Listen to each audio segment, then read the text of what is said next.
This episode is brought to you by Kia's first 3-row all-electric SUV, the Kia EV9, with available all-wheel drive and seating for up to 7 adults, with a 0 to 60 speed that thrills you 1 minute and available reclining lounge seats that unwind you the next. Visit kia.com/EV9 to learn more. Ask your Kia dealer for availability. No system, no matter how advanced, can compensate for all driver error and or driving conditions. Always drive safely.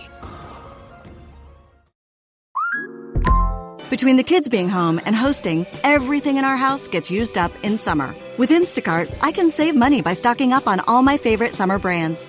I save time by getting everything delivered in as fast as an hour. And I save myself a sink full of dirty dishes by stocking up on paper plates for the annual summer cookout. Save more on summer essentials? Spend more time enjoying summer. Add summer to cart. Download the app to get free delivery on your first 3 orders. Offer valid for a limited time. Minimum $10 per order. Additional terms apply. Welcome to the Human Capital Innovations Podcast. We're your source for personal, professional, and organizational growth and development, where we share original research, explore industry trends, and interview executives and thought leaders from across the globe. We hope you join us often for practitioner-oriented content around all things related to leadership, HR, talent management, organizational development, and change management. Maximize your personal and organizational potential with Human Capital Innovations Podcast.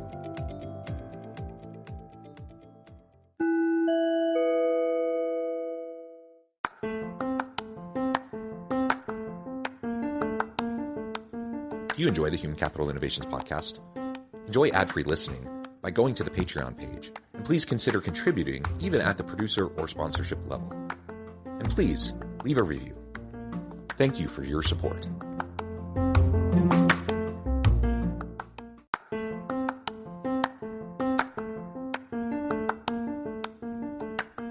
Welcome to the Human Capital Innovations Podcast. In this HCI podcast episode, I talk with Guy Atzmon about ways HR teams can utilize video platforms to level up amongst stakeholders.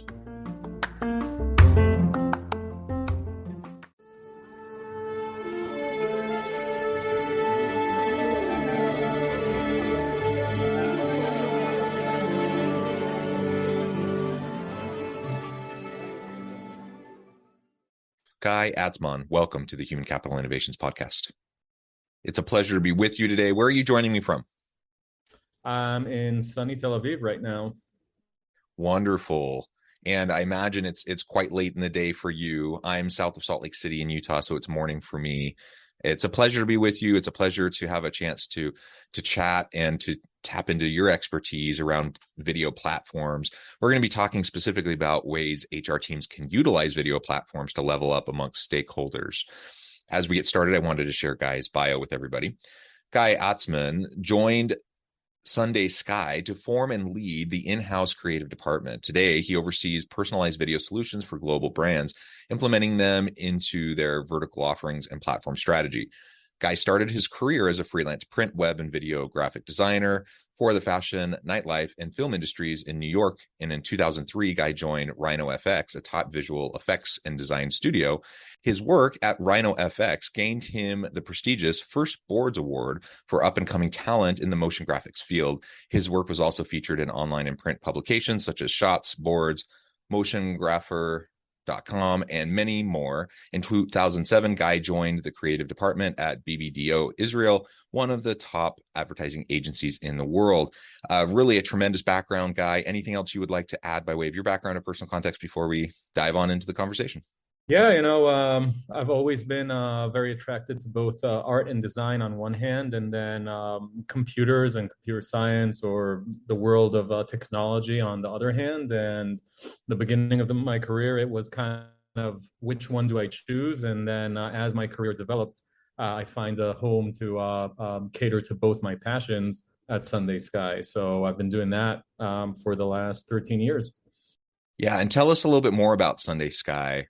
What your role is there, what Sunday Sky is, what types of products, services Sunday Sky is putting out, and then we can get more into zoom out a little bit and talk more about video platforms generally and how HR teams can utilize them. Sure. So Sunday Sky is a video platform that helps any user really to create, optimize, distribute, and most importantly, personalize videos through our platform, through self-serve tools. Basically, if you can use PowerPoint, you can use the Sunday Sky video platform to create very compelling videos. And again, with an added bonus of personalization within the video itself. So you can segment videos, you can tailor videos to the end user, integrate data into them. Very powerful and compelling tool. As far as my role, I joined originally to form the creative team 13 years ago when dinosaurs roamed the earth. As the company grew, I grew with it. I've been kind of between New York and Tel Aviv my whole life. So at a certain point, I moved to our New York office, spent 8 years there, and then came back to Tel Aviv a couple years ago. Today, I am Chief Product Officer at Sunday Sky and General Manager of our Tel Aviv office. Yeah, that's really, really cool. And again, doing some really great creative stuff and the merger of technology and art, I think, is always a fascinating topic to explore. And as you mentioned, self-service video platforms allowing for, easy to use. You don't need a lot of editing skills or technical skills to be able to use it. I think that's excellent. So let's talk about how this can be used in teams, and we can talk about teams generally, but HR teams more specifically. In what ways have you seen organizations trying to utilize the platform, your platform or other video platforms, to try to build and support their teams and really connect with stakeholders? Yep. So I'd say, first of all, historically, maybe Sunday Sky originally focused or traditionally focused on marketers and service providers within organizations, within really Fortune 200 companies. And they use the technology to speak in more of a B2C way, right? So companies, service providers, a lot of banks, telco companies, wireless companies, retailers, really use the technology to communicate with their end users, to acquire new customers, to onboard customers, to retain customers through loyalty programs, et cetera. I would say a couple of things happened in the last 2-3 years that gave us a new focus or an additional focus within HR organizations. One of those things was a little thing called COVID that I think I'm sure you've heard of.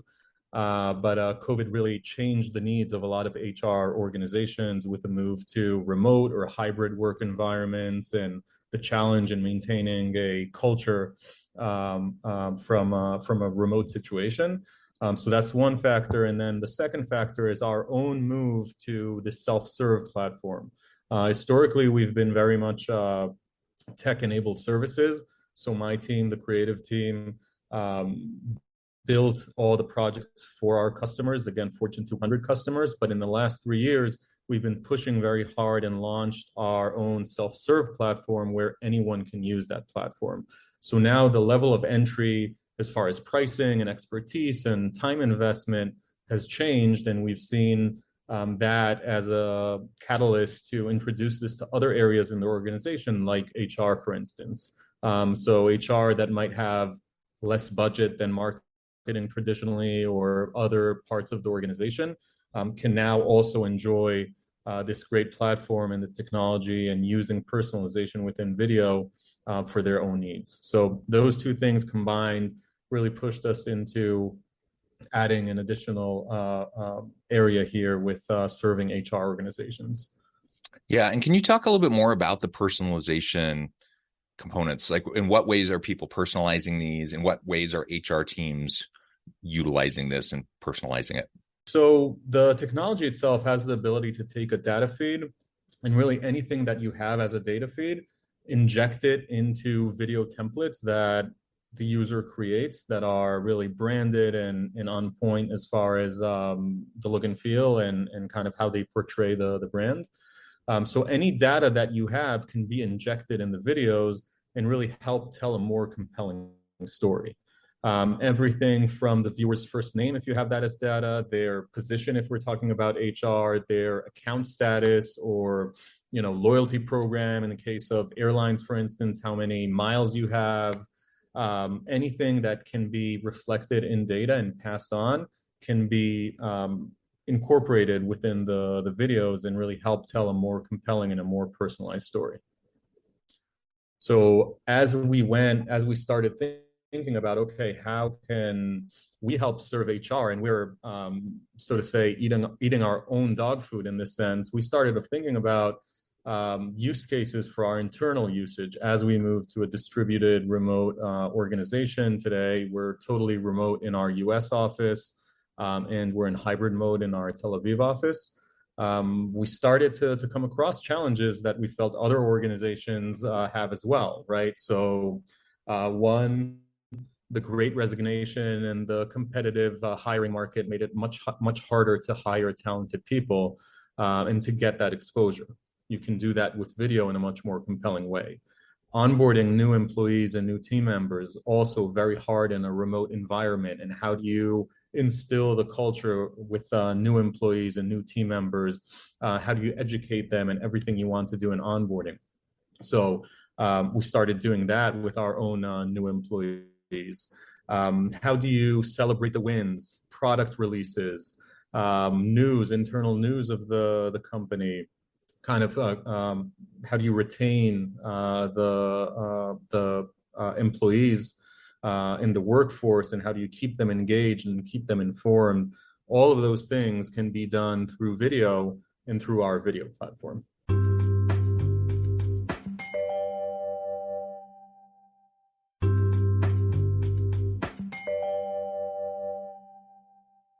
Yeah, and like you said several times, video is just more engaging and more compelling than, I mean, certainly more so than a static like policy manual or an onboarding manual that someone might get when they join an organization. And if you have a remote team and you're trying to embed culture and shared values and everything with your remote distributed team members, and all you really have is like a PDF of the policy manual to send them and maybe an onboarding checklist and a few things like that, and then you have like a video chat with them, that's pretty low bar. I mean, that doesn't really accomplish a whole lot. But you start to create these types of personalized videos, and whether instead of just emails, instead of just documents, instead of just, you know, the more static types of things, now they're more, you hold their attention, they're more engaged, they're going to retain more, so you're actually getting more from the time that they're putting in to, say, the onboarding or their training or whatever you're having them do. So that's super powerful. And we know, you know, in the world of marketing, for example, you know, in social media marketing, I'm not a social media marketing expert, but I know enough to know that video catches people's attention more than a static visual, a static picture. And so, you know, we just apply those same kind of principles to the user experience within our organizations, with our people, the employee experience, and it becomes a no-brainer. And I can't help but think of, you know, the rise of certain platforms like TikTok over the last couple of years. What is it about TikTok that's just so darn compelling and that just grabs people's attention and doesn't let go of it? And people end up scrolling. You know, we can have a conversation about, you know, the health, the mental health impacts of constant scrolling. But one thing they've definitely figured out, how to hold people's attention. And so I'm not saying we need to like try to be like TikTok, but like taking some principles of like engagement and those sorts of things and applying it into how we interact with our people, it just makes sense.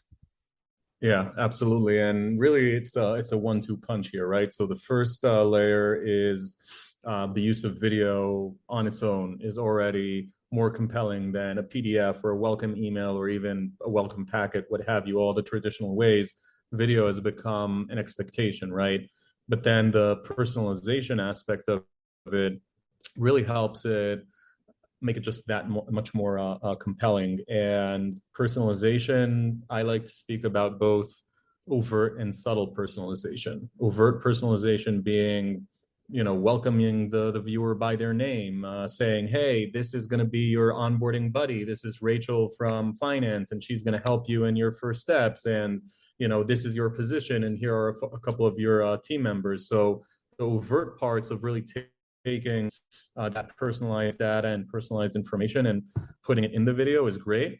But then also, and as important is also the relevance of the messaging. So we have the ability for each one of these videos to tell a little bit of a different story, and include and exclude scenes or messages based on different parameters. So for instance, an onboarding process for someone in IT won't look like an onboarding process for someone in finance. It's not, they don't go through the same steps, right? So they shouldn't get the same video.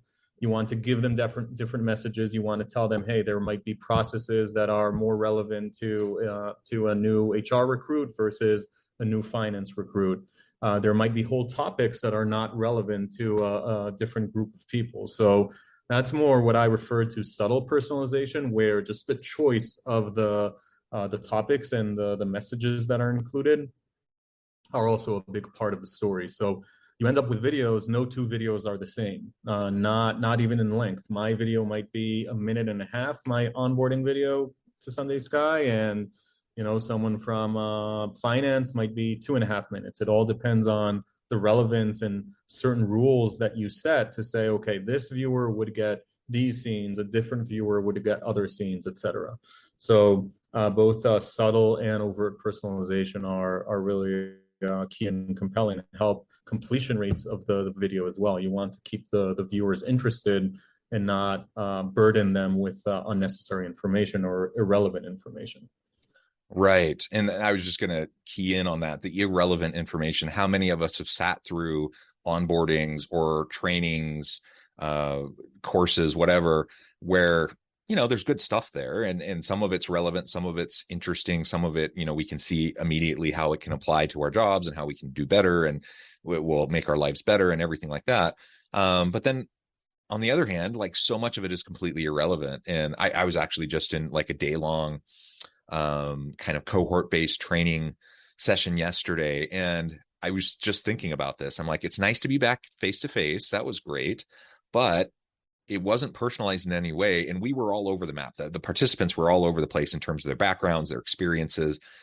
And I have to admit, I tried to keep an open mind, but 80+% of what we did yesterday is stuff that I just didn't need. I just didn't need to be there for it. And so it's hard. I want to participate. I want to engage. I want to, be a good team player and all those things. But you hit a certain threshold where, like, things just seem completely irrelevant or unnecessary, and you just start to tune out, and it's hard to battle that. And so the more we can just tailor things and just make sure that someone's only seeing what they actually need to see, then that's better for everyone. It wastes less time of your people, so they can spend more time being productive. It keeps their interest because it's relevant. And you're not muddying the waters by telling them information that they might think they need to try to keep track of, but actually doesn't really apply to them. I mean, there's just so many reasons why a more tailored approach is just better. Yet, traditionally in organizations, that's been more costly. The more personalized you make it, the more expensive it is. And that's why yesterday, in my experience, it wasn't personalized at all, because you had all these people from all over the place. It was face to face. You had a facilitator. I mean, what are they going to do to personalize that, right? And so that's one of the great benefits of using online platforms and video platforms and using technology to assist in kind of the choose your own adventure. Only they're not choosing themselves, but the software is guiding them the direction they need to go. That's going to be most effective for them. That's powerful, and that's going to save time. It's going to engage people better, and it's just going to be a win for everyone.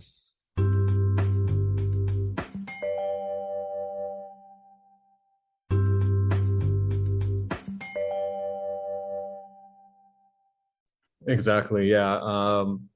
I'd like to maybe refer to a couple of the points you made.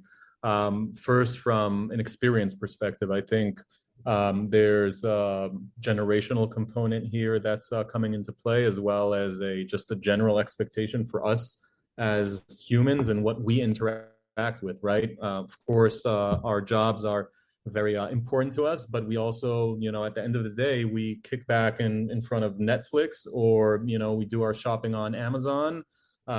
We get our podcasts from Apple or your favorite platform. All of those companies are providing a level of a personalized experience, right? When I log into Netflix, I don't see my home screen is different than yours, right? And again, both subtle and overt ways. Like I have my list, but also I don't know if you know this, the thumbnails of visuals on Netflix are different for different people, right? So they A/B test and they optimize like what is going to be the most compelling poster image for Ozark. That might be different for me than for you. So there's a certain level of expectation from our personal life that we're importing into our work life. There's also a generational thing going on where attention spans, of course, are without, again, sounding like a boomer here, the expectation or the attention span with some of the younger generations going into the workforce. They just grew up in a different way than us Gen Xers, or at least I'm a Gen Xer, grew up, and we have to accommodate for that to keep our people engaged, etc. So we need to rise to those expectations of how they're interacting with information outside of work and bring some of that into the workplace as well to keep people engaged, etc. So yeah, that's kind of one thing around attention spans, etc. And then you made another point that I wanted to refer to, but right now maybe it'll come back to you. But yeah, I think again, we're not saying that it's never helpful or appropriate to do face-to-face. There's a lot of power in getting together in person, and that's why organizations, many are coming back to the office or doing hybrid arrangements. But the new world of work requires us to have some more flexibility, and more teams are more distributed. They're going to continue to be more distributed. And we're going to have to really figure out how to do this virtual world better. And while there's some downsides to not being together in person, there can be some real benefits as we design personalized systems to meet the needs of our people. And so that's what you're doing. I know other organizations that are doing the same thing, and it's just so important. And I think it's going to help every organization. Yeah, that was actually the second point around, the effects of COVID and distributed work, and non-physical environments. I know I was worried in the beginning, especially as a manager, like the inability to kind of feel my team and really experience and brainstorm and do some of the more kind of interactive activities live. That was very concerning going into the pandemic. And I think we've found our ways to deal with that. We've also always been a little bit of a distributed organization because we have both the Tel Aviv and the New York office. But then there are certain advantages that came up in the last couple of years where we see people consuming information in asynchronous ways and working in hours that are more comfortable for them, and choosing how to consume information and how to consume updates, et cetera, different formats, be it Slack, be it email, be it, systems like Confluence, et cetera. So that flexibility actually, gave us more productivity in certain areas, and again is pushing towards tools like our tool as well, that really helps make video more accessible, and it's no longer in the hands of just the creative team or highly trained professionals to create video. Now with tools like our own and other tools out there, people can create video much more quickly, much more independently, keep the kind of production value that you would have from professional video, but at the same time do it independently and really move faster and more independently, both as individuals and as teams. So yeah, it's exciting times. There's a lot of opportunity. Yeah, excellent. Well, Guy, this has just been a really fun conversation. I've really appreciated my time with you today. Before we wrap up, I just wanted to give you a chance to share with listeners how they can connect with you, find out more about your team, and give us a final word on the topic for today. Yeah, sure. So sundaysky.com is, of course, our website. You can learn more about the technology there. You can ask for demos. We're very happy to share our platform and hear what they think about it, etc. So please visit sundaysky.com. For me personally, I'm Gatzmon8 at Twitter.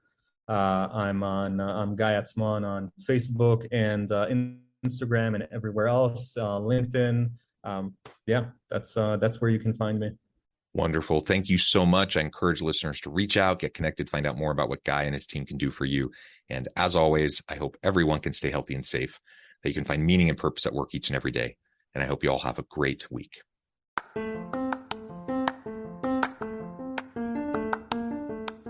Do you enjoy the Human Capital Innovations podcast? Enjoy ad-free listening by going to the Patreon page. And please consider contributing even at the producer or sponsorship level. And please leave a review. Thank you for your support.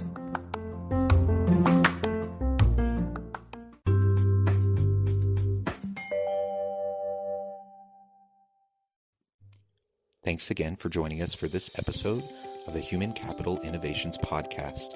I hope you stay healthy and safe and that you have a great week.